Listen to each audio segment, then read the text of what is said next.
So with that, Cindi Claypatch.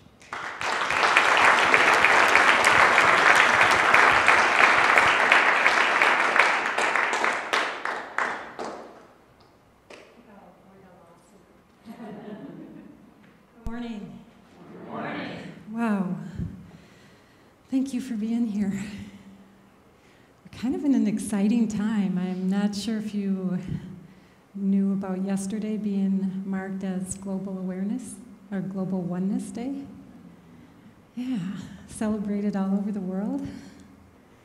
Just one of the sites that I go on had 60,000 people signed up, and their lines were jammed with people as they did a summit, kind of to talk about the base.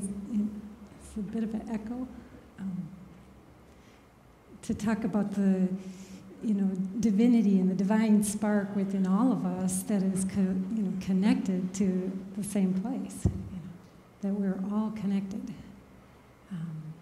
So I think that was very exciting thing to even think that that's on our radar. Is for people to be promoting that in another way.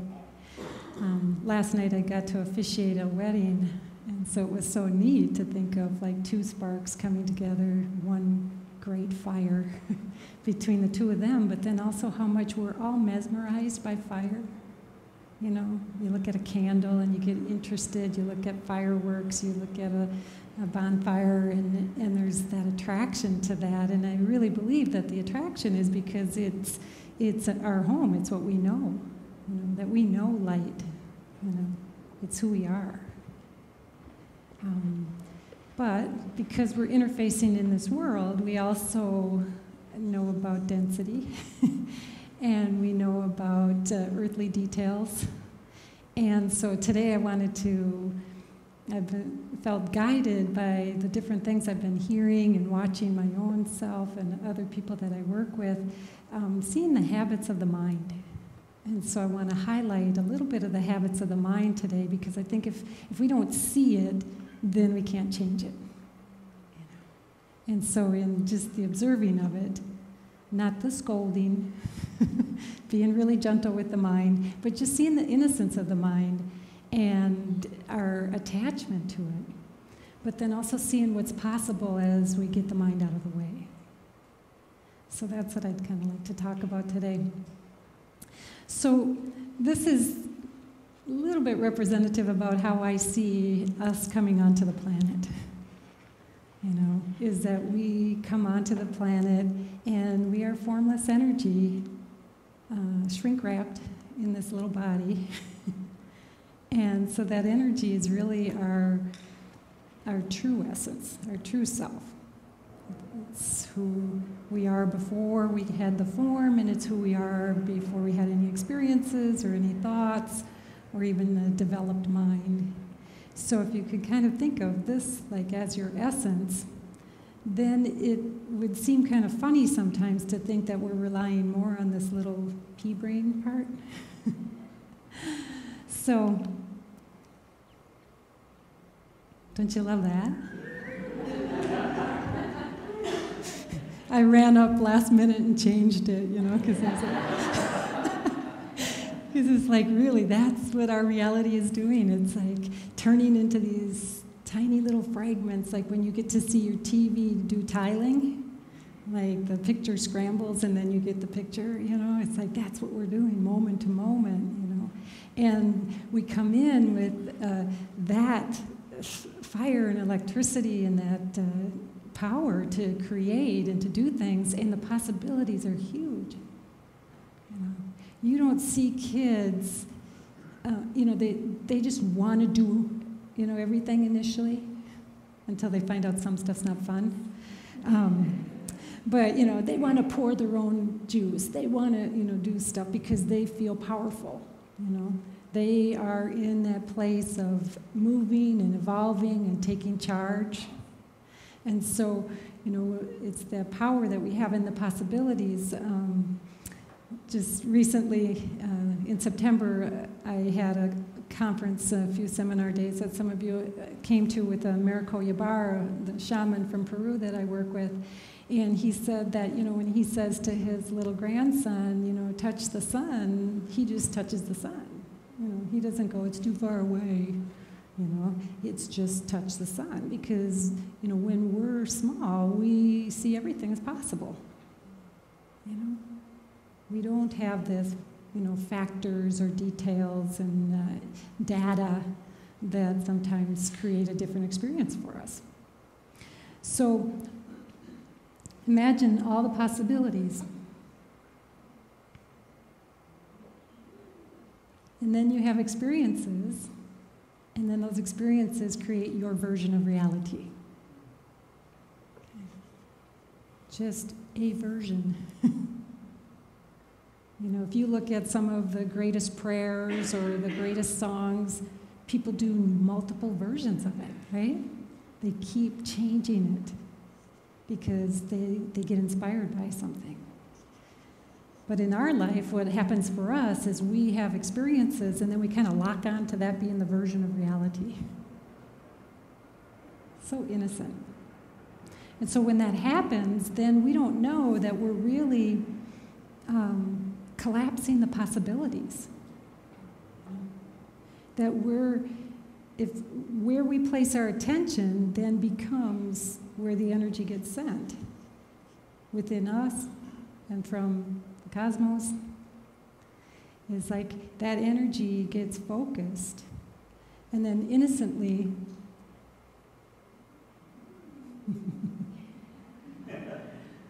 we keep planning on seeing what we've already seen. And our attention goes on that. And then a lot of times we're bored in life, or things aren't changing and stuff isn't happening, and it's because we got this constant little version going on innocently. And so a lot of times, some of the habits are, let's say you're going to go to a gathering, a family gathering, and things don't always go smooth in that family gathering. And then when you're going to get ready to go to it, what version are you on? The worst one. Yeah, it's like you see it as, well, you know what's going to happen. This is going to happen, and so-and-so's going to do this, And then before you know it, you've already been authoring that story and then surprised when it happens. Or not. Then you're confirmed. Your reality is confirmed. See, I told you. Because then your little ego gets to go like, I know something. Right? So it's just so interesting. Why would we do that? It's the innocence of the mind. It traps data, holds that data. There's all kinds of other data available, but we're going to put our attention here. And when it's here, we miss all of this, right?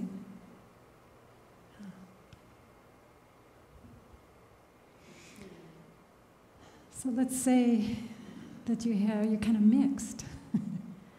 And you have the idea that, plan on it being the usual way, because it's been that way. But boy, I'd sure like it to be different. But, it's probably not. Well, other people say, well, I know, but it's never. And so as you have that dialogue in your head and you keep going back to what's familiar, then how does the universe know which one to go to? It's going, well, she kind of wants this, but boy, most of her attention's still here. Really would like this, but all of her energy's going here. And so then therefore, again, we don't see any change. Because we are split. So the one that wins out, the one you're focused more on, collapses all the other possibilities. And that's the innocence. So in quantum physics, we look at how just the observation of electrons, people observing the electron, limited its potentials. That prior to the observation, the electron could go in many different ways. But in the observation of it, meaning we lend our consciousness, we lend our energy, then we kind of collapse all the other possibilities. Nobody in here does that, do they? Yeah.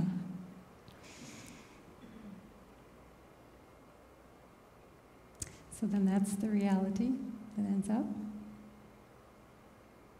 So here's another one to speak to your comment, is to plan on the worst case scenario. And so, what? I'm sorry, I said I hate that. Don't you? I know. And why do we do it? Because we think then we'll have more safety or less disappointment. So if we're prepared for it, at least we won't be disappointed, right? But in not being disappointed, or the fear of being disappointed, you're for sure disappointed because you're calling in the worst case scenario. Isn't that funny? Or not? Yeah, it's like the mind thinks it knows something, and it's just such a little part of what we know. You know, that when you connect and know about your essence, then you don't have to rely on the safety of the mind in order to be okay. So it's that, you know, experience when you get to draw on what have been some of the experiences where your essence navigated just fine, even in the worst of scenarios. So what would happen if you didn't predict that scenario and you had that essence? What could it create? What's available to you? But, of course, you pay attention to that, and then you collapse the field. You collapse that field of possibilities. And in that, we keep doing the predictable. And we think we need to do it.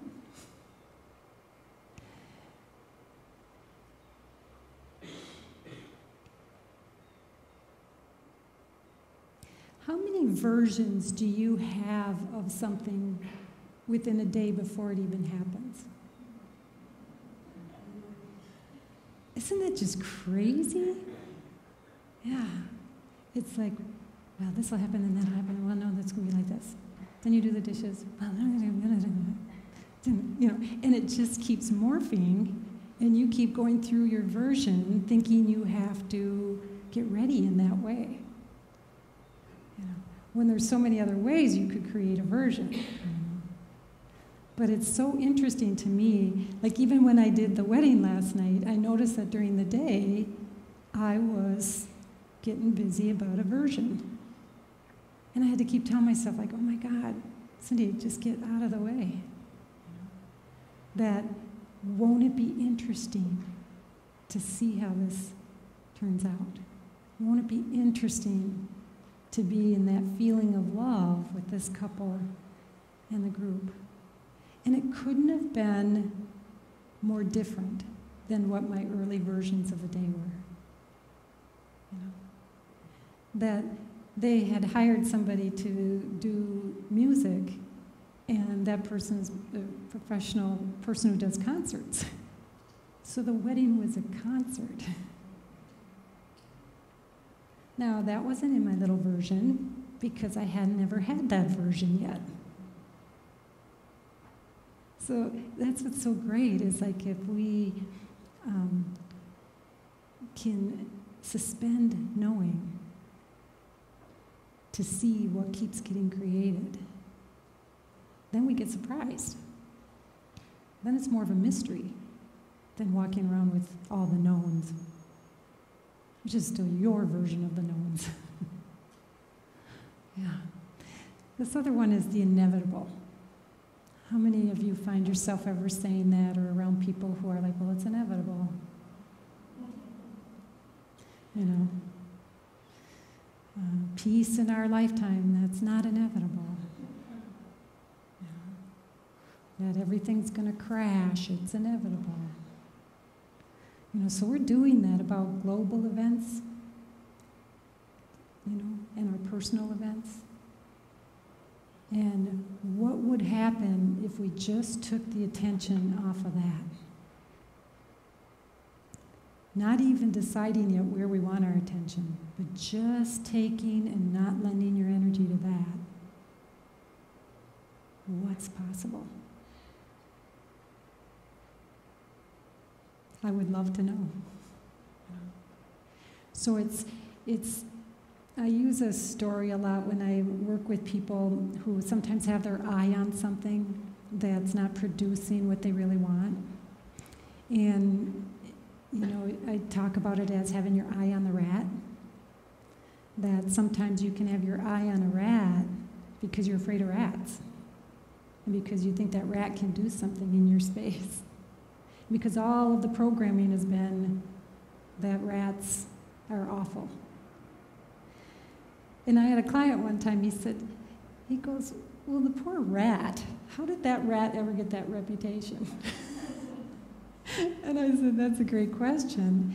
And I said, but do you like him? He goes, well, no, I don't have to like him, but I can appreciate it. I said, okay, that's really cool. And I said, but what if you don't like it? And so now you're going to keep your eye on that rat because you're going to keep and make sure you know where that rat is at all times. And then it starts getting dark and you whip out your cell phone and you keep your eye on the rat with your cell phone. And you're making sure that you know where that rat is. It's like, could you be doing anything else? Nope, you're up on your chair, you got your light. You got your cell phone. You could call somebody.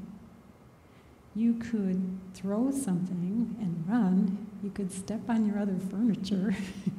You could do a million other things, but as long as your eye's on that rat, those other things you can't even see. So that's the nature of what we're doing in life all the time, is we're innocently putting our attention onto the inevitable, the things that always have been, and the worst case scenarios. How does that feel? Not so nice, huh? Hard effort, yeah. So I'd like to propose, the idea of just scrambling your mind up a little bit. Deciding where do you really want your attention so that the universe can respond. So that you can shift your mind to start moving in a direction that serves you. Or you end up with that same thing.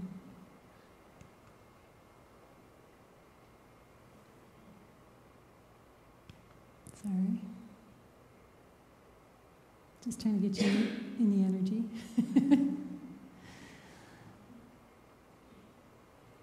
Isn't that a great picture?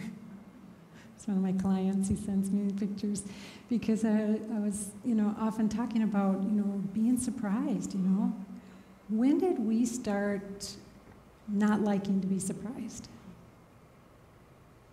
Isn't that interesting? How about even being scared? Do you remember, if you were running in the house and one of your friends came around the corner, it was like, oh, and you just laughed and you just screamed and it was funny? Now, don't be feeling that fear. It's going to get you. It's really going to get you. But if you have that divine essence and that amazing power within you, then fear dissolves in it. You can have it and it comes through, but it just gets burned off. It's like the sun burning a puddle, It's like it doesn't have the power.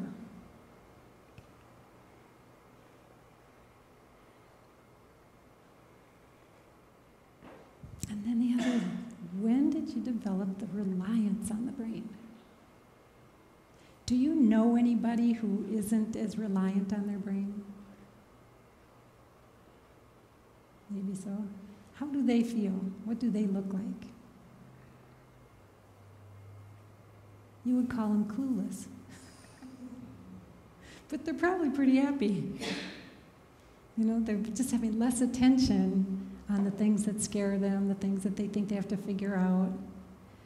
So somewhere along the line, and I think a lot happens in our culture, is everything that we do in school and around our being raised is to look at what were you thinking,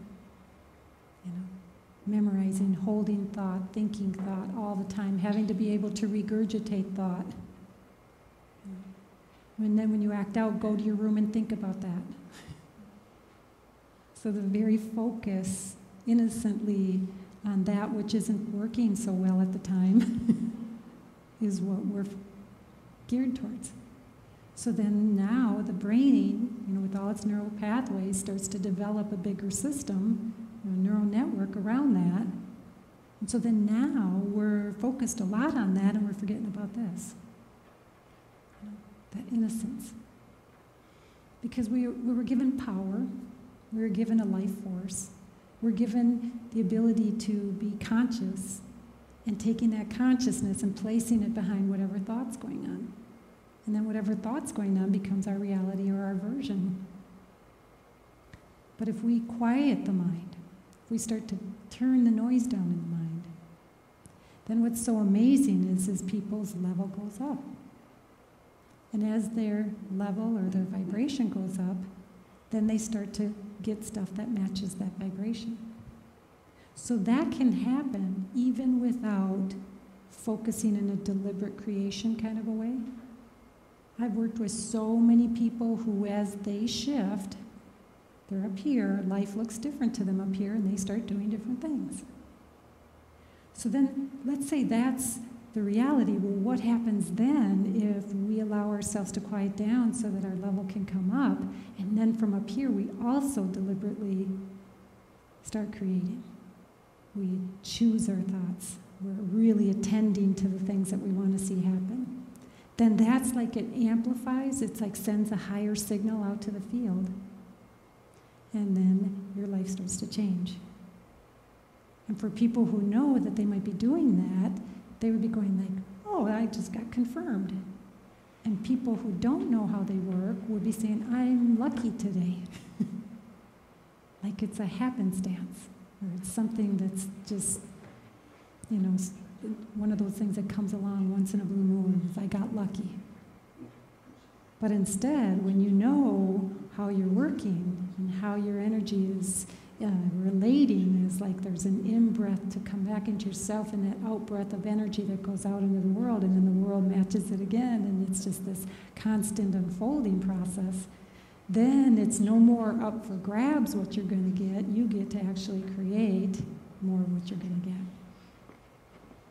And I don't mean that you have to know what it is, but you create the life you want. If you want happiness, you put your attention on the stuff that's good, that's making you feel good, you experience more of that. So, it's amazing.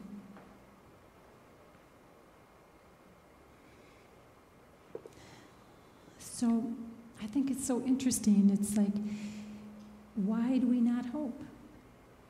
Why do we not create? Why do we not call in what we want? Why don't we envision what we want?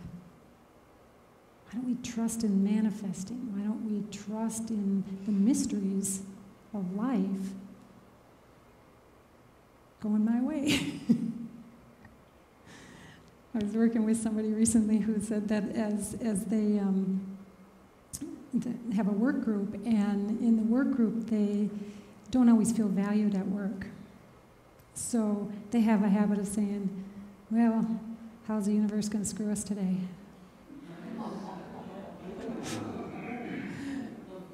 The universe has it in for us. And I'm like, yikes. You want to erase that really quick. You want to reel that one back in. And you want to be moving in. The universe is always working in my favor. You want to see that my well-being isn't dependent on whether I'm acknowledged. My value has more to do with how I feel I contribute. That's an inside-out process. The habit that we have in life is thinking that life has to be showing up a certain way and then we can be in a higher feeling. But no, we want to create the higher feeling. So if life isn't showing up in the way that we want, then we quiet down about that and start putting our attention on what we want. if you keep looking at what shouldn't have happened, or what keeps happening, then guess what? Keeps happening. When I work in education, a lot of times I'll see an educator who just knows that this kid's going to always be a problem that day. And it'll be like, wow, when you hold that belief right here, then guess what? You can't see that child in any other way, so then that child's going to feel that and energetically show up for you that way. And you think it's the child. So that's the amazing thing, is the innocence of how, again, the very thing that we don't want, we're putting our attention on, and then being surprised that it keeps happening. So, oh my goodness, this little personal mind, huh? It's a trick, isn't it? Yeah.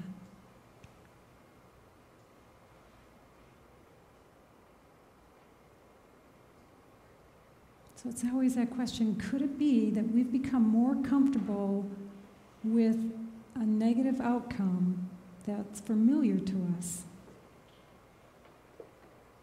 than actually stepping out of that, having a little discomfort to create something else? So that's what I think is so interesting. So if you say, well, if I'm going to be uncomfortable, I could be uncomfortable with a known uncomfortable, or I could shift and be a little uncomfortable and see what comes. And that opens that possibility for something else. Huh? So it's the tricks of the mind.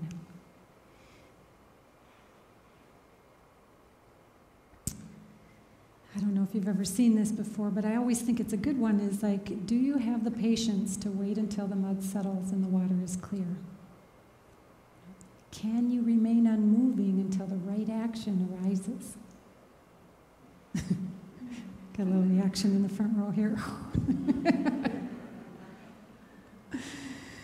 I don't know if I've shared this story before, but I was working with this woman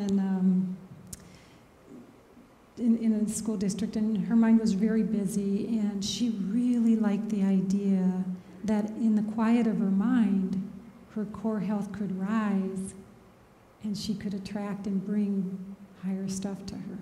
So she just loved that idea. So I did a training one day up in St. Cloud. Then a month later, I went back to work with that same group, and I asked if there was any insights. And this woman said, oh my gosh, she said, I got to watch my mind. And she said, I was watching it in the thick of the mud, and then I got to experience it in its clarity. I said, oh, do share. So she said that her son was heading off to camp, and it was his first time where he was going to be a camp leader. And she was so proud of him. And so she gave him a big hug, and he took off and went with the neighbor, and the neighbor lady drove the kids. And as they left the driveway, she waved, went back into the house, and saw that his wallet was on the speakers. And so she was like, oh my God. She had to hurry up and, go find them. And she was, running around, putting on a raincoat again, trying to figure out which way they might have gone. They didn't have a cell phone at the time, so it's like, how are we going to get there? And then she realized that she doesn't know which way they went. And why doesn't she just quiet down for a second? So as she quieted down for a second, insight occurred. And it was, why don't you look in the wallet to see if he has what he needs? So she looks in the wallet, and his money was gone. And so she realized she could have been chasing them for miles, trying to catch up with them. But that isn't the end, because as she opened it and saw that the money was gone, she felt real relieved. But then she saw this little article in there, and she opened it up, and it was a Playboy magazine, like a penthouse picture. So all of a sudden, there's this naked lady, and now her mind is going whoosh. So now she's no longer thinking this wonderful son who's going off to be a camp leader. She is saying she's going through a gazillion versions of him mistreating women and then ending up in jail and being like his father. She's got this whole thing going on. And then she remembered she should try to quiet down again. So as she quiets down, then it occurs to her that maybe she should just call her friends and do some visiting since she's a single mom and gets to have some time to herself. So she does that. She enjoys herself periodically. The stuff is running through. But for the most part, she's just really keeping that version of reality out of her way. So then the day before he's going to come home, and he's been gone a week, now she's starting to think, uh-oh, I haven't been thinking about how I'm going to deal with this. What am I going to do? And she tells herself to quiet down again. She hops in the shower. She comes out of the shower. You can tell the age of this story because she took her catalogs from Sears and cut out clothes to dress the centerfold.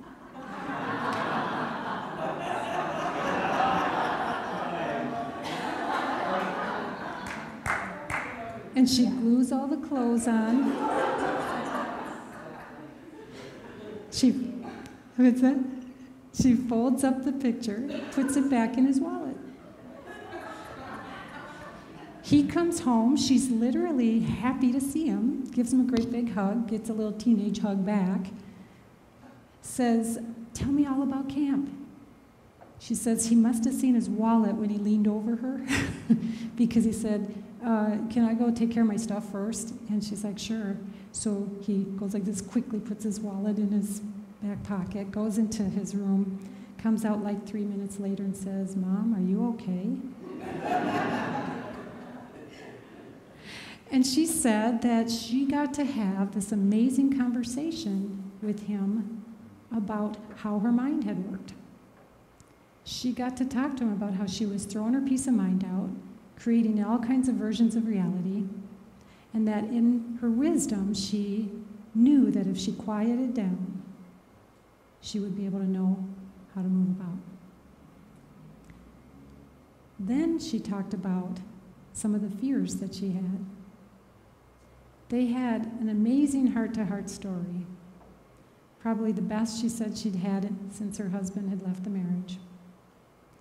And then at the end, he also said, "Mom, could we do something about privacy?" But you see, it's like, I've taught a lot of parent groups. I have never come up with that as something to tell parents. Because that came from her. It came from her system in relationship with her guides, spirit, whatever you want to call, and it was like super creative response. So that's the beauty of, like, if we get out of our own way, like, do you have the patience to wait until the mud settles? Have you had those ideas come to you or things come to you that were so not even on your radar, but were amazing? Yeah. So why wouldn't we have some faith in that? Why wouldn't we want to put our attention and our belief in that unfolding process? And then in that unfolding process, then you start to envision the excitement of that and the feeling of moving into some of those things and the imaging of it. And start taking your mind down the path of the possibilities, and then you're authoring a whole new story. I know you know this. I know it's talked about all the time. But without that kind of flashlight on it every now and then to see the habits of the mind, we go into a groove, don't we? We just get into the groove of our mind again. So it's sometimes really great when you start switching things up. I know Justine has talked about this too, is that part about doing something different, whether it is just driving a different way, dressing a different way, changing up your routine a little bit. It all starts helping the mind shift, because when we're in routine, whatever we do now, and if it's a routine, there's always another thing that comes right after it. So then it's like you're inviting yourself to do that very same thing all the time.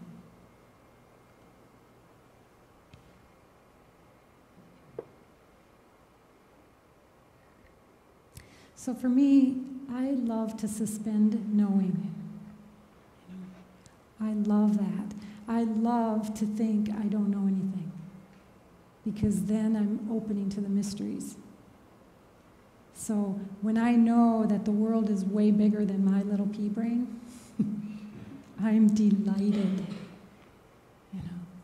because I know what this can produce, and it's okay, but when it's more like an attachment here and something else is coming through me or I'm receiving something, then that's even better.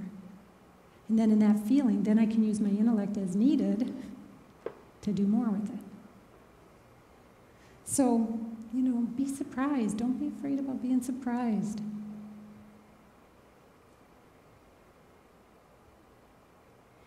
Again, the universe is always working in my favor. You can ask other people to be on board with that. When they start seeing you or voicing something about a prediction, say, wait a minute, is that really where you want to go? Or, that has happened, but let's wait and see. Or let's do it differently. Let's create something else. What else could we be thinking? Get people who can help interrupt it for you.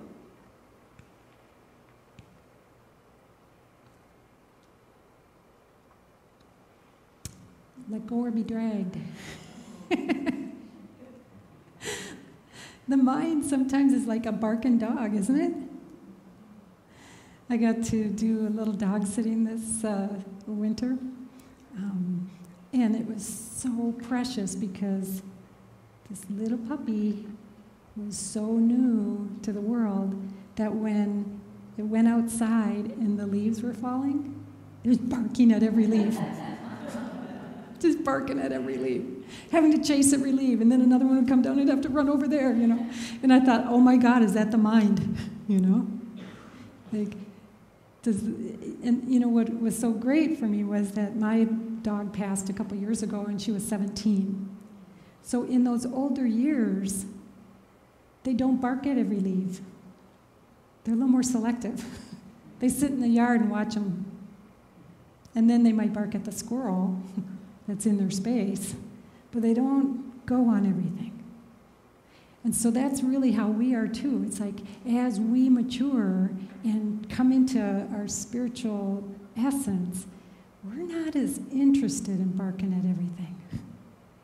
We don't have to be as interested at strategizing, predicting, thinking about the inevitable, preparing. You see those activities of the mind? They're all like we have to have this safety. And when we fall into that place of who we truly are and have that recognition of that, then it's like stuff may come up, but you have what it takes to attend to it. But you don't have to be attention on everything. In the Toltec tradition and in the shaman, the Kiro shamans, there's a real discipline to be impeccable about where you place your attention. And to be impeccable about where you place your attention is supposed to be only on your own business and your development. And that's not what we do, is it? Yeah. But even if you did that 30% of the time, 50% of the time, even 5% of the time on a day that's a challenging day, the outcomes would be really different, wouldn't they? So let's work on being impeccable. I want to just quickly ask for a little bit of music. And then what I'd like for you to do is just really try to sink your attention into your heart space. And as you do that, I'm going to give you some just statements that I want to have imprint your field, imprint your energy field. And to imprint something, it kind of means to stamp it. And as you stamp it, allowing it to go through all the layers, your mental layer, your physical layer, your energetic, etheric, emotional layers. And just imagine that with each statement, it's penetrating into your field to wake up or tickle that aspect of yourself that is already your sense of power. Okay. And as you do this, I might be kind of walking around the room and just doing a little bit of energy to kind of bring that feeling in. So if you could, take your attention and drop it into your heart space. Giving your little personal mind the permission to take a back seat.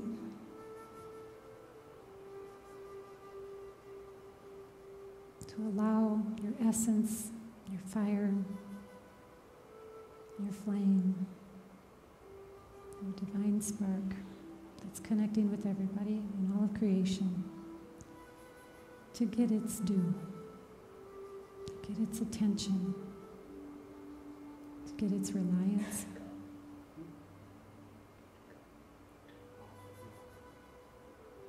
Just asking the personal mind to release. Release to the sacred.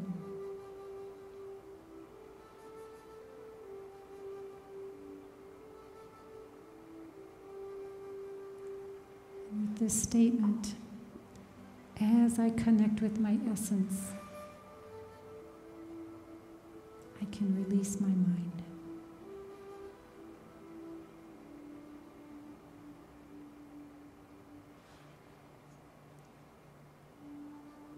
As I connect with my essence, I am safe.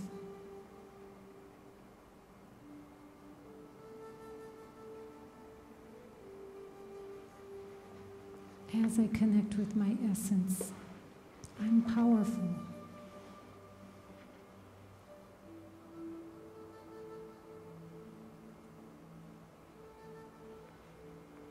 As I connect with my essence, I can see the innocence of my personal mind and my experience.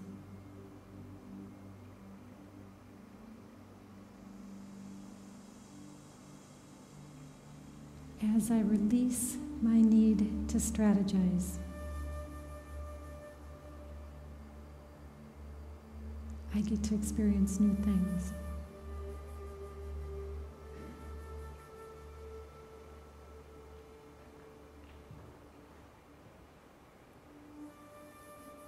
As I trust in my health, I don't need to predict.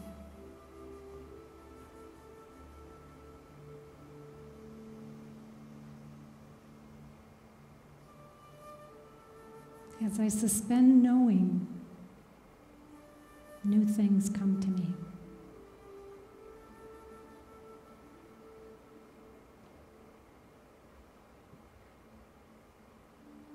As new things come to me, I'm excited.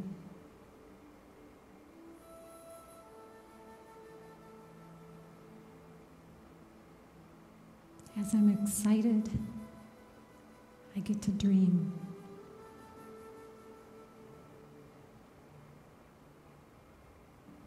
As I'm excited, my energy is amplified.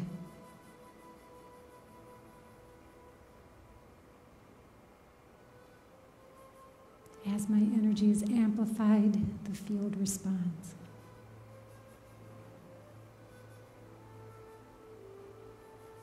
As the field responds,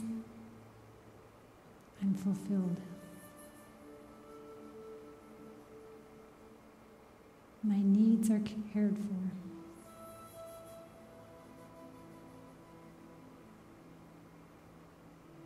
As I release my judgment, I see beauty.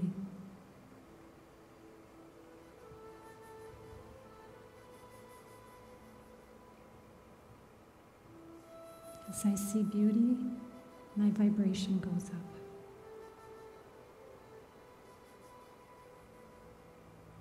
As I vibrate higher, life is easy.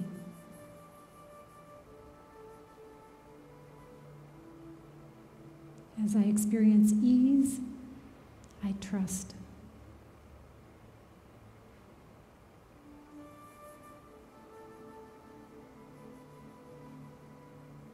As I trust, I'm confirmed.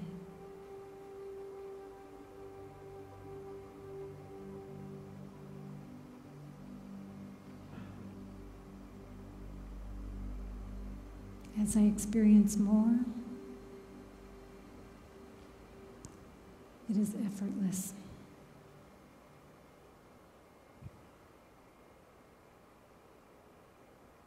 I can trust my power to create me, my life, my relationships, my connections.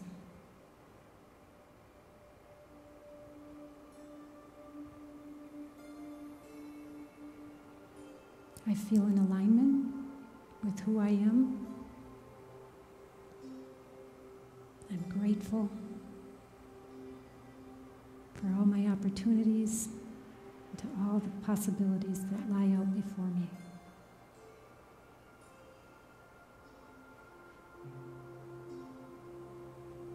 With an in-breath, breathe in those possibilities.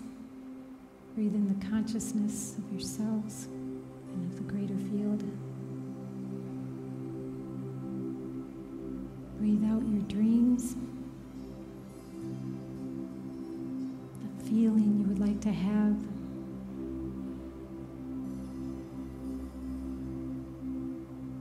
And feel the relationship of spirit.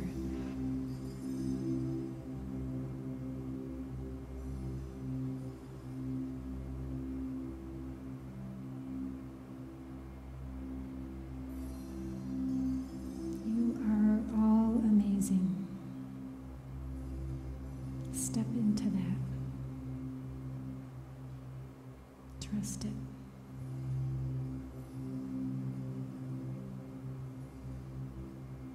Witness it.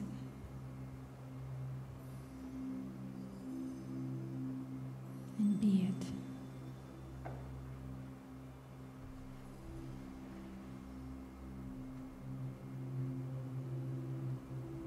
Slowly bring your attention back into your body.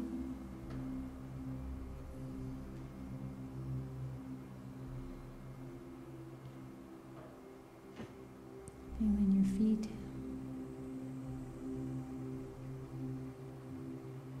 your seat on the chair,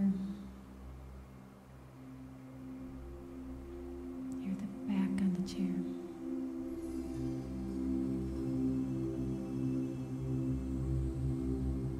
And your divine breath.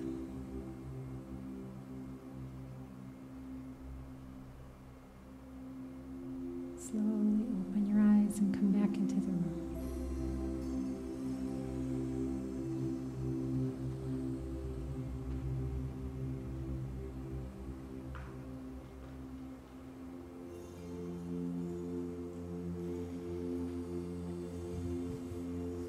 Alrighty. For those of you who want to hang out there, make sure you come back enough in your body before you have to drive. All right. Thank you. This amazing community is powered by your donations. Don't receive any grants, anything like that. So as you have the opportunity to support Lake Harriet, we welcome that. All right. So as we go about today and hopefully the rest of our days, we release our personal mind a little bit more, use it in a way that serves us. And in the world of the Quiero, the Indians at the top of the Andes, there's an energy that is talked about a lot, which is what we all have is sulca, and we are sulca energy, and then we get domesticated. Sulca is the undomesticated energy, and we domesticate our energy and our lives by the habits of the mind. So in the spirit of the Quiero tradition, it would be to amplify the sulca. So what you would do is, for those of you who know this, you would go, sulca! One more time. Welcome! One more time.